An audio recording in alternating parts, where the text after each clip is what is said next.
Hey, badass business owners, welcome back to the show.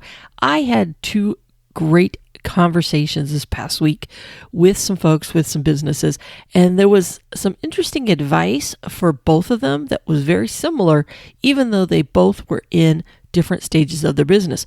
One person was in about the first year of their business, give or take, and they were looking for ways to try to grow the business and to go to that next level, if you will, because they were just getting their feet wet. They were doing pretty decent. And the other person has been in business for 10 years, and they also are looking to grow, but they're being bogged down by some of the stuff they used to do 5-10 years ago. And what's interesting is they each kind of needed the same advice, but in a different way. Let me explain. One of the things that I think can help any business owner, if you're in the growing part, you're trying to either grow the business, either because you're small and you're trying to get bigger, or you're big and you're still trying to grow, but you keep being held back because of little things. For the person growing, they were needing more leads, if you will. All right. So they were in that stage of trying to get more business through word of mouth and people knowing, getting their name out there and people knowing that they did great quality work. Whereas the existing business, what was happening is they were getting the bigger jobs, but they used to do a bunch of monthlies. So they built their business on monthly business, but now they were doing larger projects. And what would happen is the monthlies, while they were good in their solid income, steady income, they weren't nowhere near the margin that they could make and the money they could make with the bigger projects. So I'm going to start there with the person who's got the bigger business and trying to grow that business. So for example, and I'll just use a landscaper as an example. A landscaper starts off their business by doing monthlies, right? They go out there, they do weed service, they cut down the bushes, they do stuff like that. It could be a pool person who starts off just cleaning the pools and general stuff around that. It doesn't really matter what the business is. But there comes this tipping point that when you start doing bigger business, for example, if you start repairing pools or you start doing hardscapes, one of the problems that you have is those monthlies continue to eat at you because you built such a great business with that. But yet now you have these projects that take the entire day, if not multiple days, in order to do it. So you kind of get stuck. So you either have to hire somebody who just is full-time or a crew that's full-time on the monthlies while you tackle with a different crew the bigger, larger projects, or even if they're individual for yourself. Really what you need to do, and this is where the advice comes in, is if you could partner with someone who is just starting out, another business owner who has the same values that you do and would deliver the same customer service, that you could theoretically say, hey, we no longer do this, but let me get you hooked up with somebody that I know will take just as great care of you. And that's where the smaller business owner comes in, because that smaller business owner is trying to get their business up and going and they're trying to get more business. Well, if they could create a great partnership with the other business owner, guess what? They now can build both of their businesses at the same time while helping each other out. Think about it. If I'm just a beginning landscaper, we'll use that as an example. If I'm a beginning landscaper and I'm trying to get that business up and going, and I'm doing a bunch of monthlies, and someone asks if I redo, they got a rock backyard or dirt backyard or whatever the case may be, and they're looking for somebody that can do that bigger project. Well, they're not capable at this time in their business to be able to tackle that. So what they do is like, I'm sorry, I just don't do that. And they move on.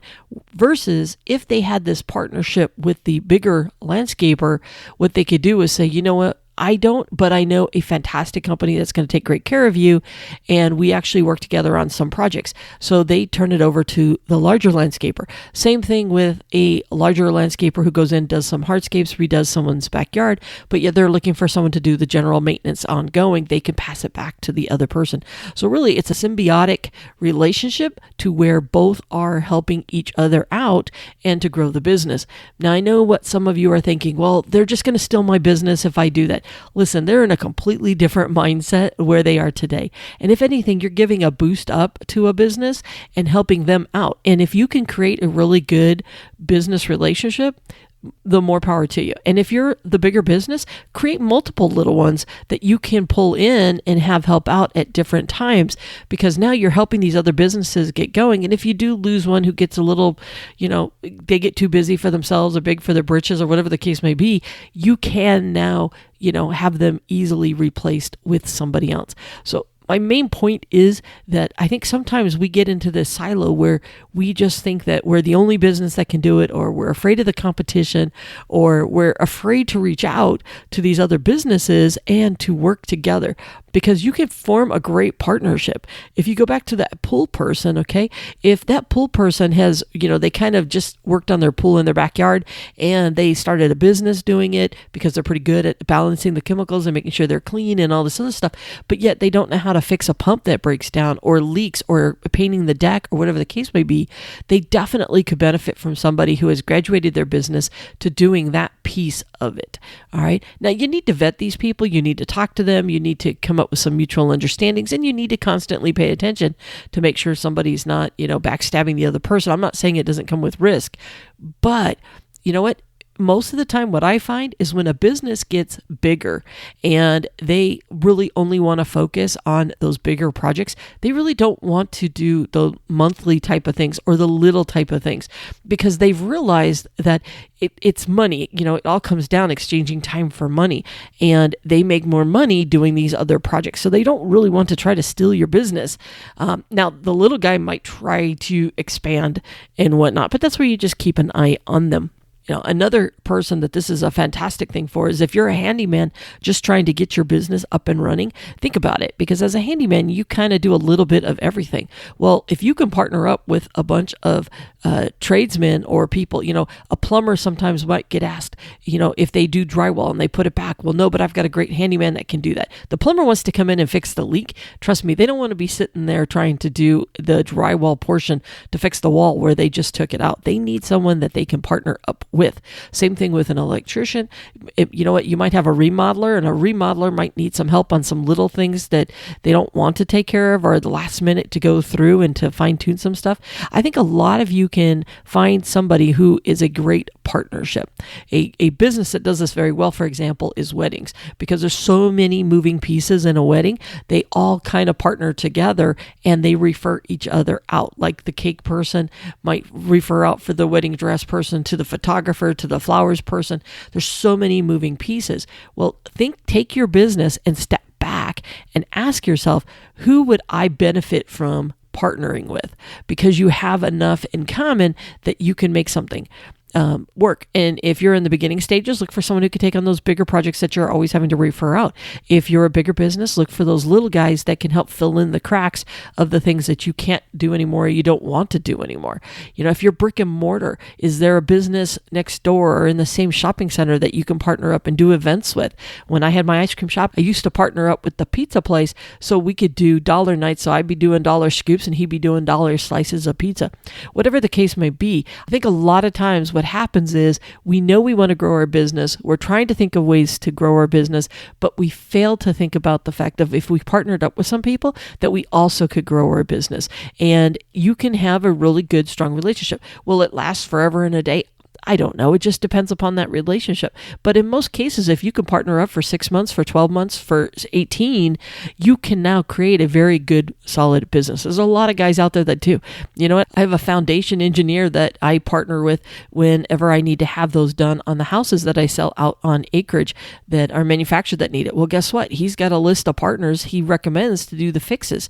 And they've been doing business forever and a day, and they totally trust each other with how they partner up. There's a lot of people out there in all kinds of unique businesses that partner up, and you know what? You have a great relationship. So listen, I know I'm starting to rattle, so I'm going to stop right here, but I really want to challenge you to step back and ask yourself, who is a great business partner for me to partner up with? And whether it's one, start off with one. If you haven't been doing it at all, try to get 3, 4, 5. It's only going to help your business. But the one thing I do want to make clear before I go, it's about trust. You have to trust them. They have to trust you. And you need to have ground rules for how you treat your customers, the expectations of how you're going to treat your customers, and you need to have clear expectations on the quality of the product or service that you deliver, because this is you handing off your name. So you need to have that coming to Jesus meeting, if you will, with each other to say, look, I have no problem recommending you. I want to recommend you, but at the end of the day, it's my name on the line because I'm the one that recommended you. So same thing with you doing to me, and we owe it to each other to give fantastic service, great quality product, and great attitude, all these different things. So make sure you have those conversations as well. So it's the partnership because the business overlaps, but the second part of it is you need to trust each other, and you know that they're not going to do dirty by you when you are working together. And the first time that happens, you need to have a sit-down meeting, knock it all out, or part ways.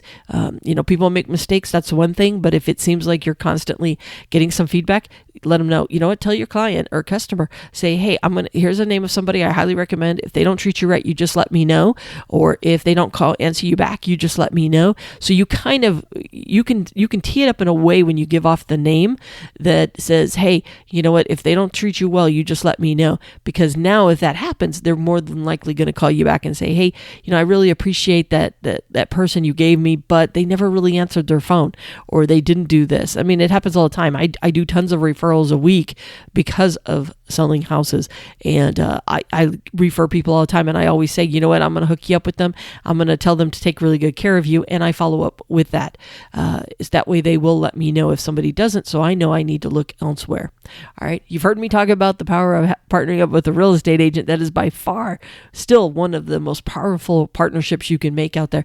But I just wanted to cover the fact that there are other types of partnerships out there that you can be doing as well. All right, I'm out of there. I know I said I was leaving last time, but I thought of good things. So bye for now. Hey, badass business owner, before you go, as you know, I'm a huge believer in you knowing your business numbers. After all, it isn't about how much you sell. It's about what you keep. And the best way to grow your profits is to start diving in and understanding those business numbers. To help you on this journey, I have created the Know Your Business Numbers course. We will walk through how to read your profit and loss statement. You'll learn the key calculations that'll help ensure that you're making a healthy profit on all of your products or services, plus a ton of other good stuff that'll help you learn how to use those business numbers to create even more sales and profits. Just check out the link below in the show notes or visit knowyourbusinessnumberscourse.com. So if you're ready to increase those profits, it's time you start diving into your business numbers.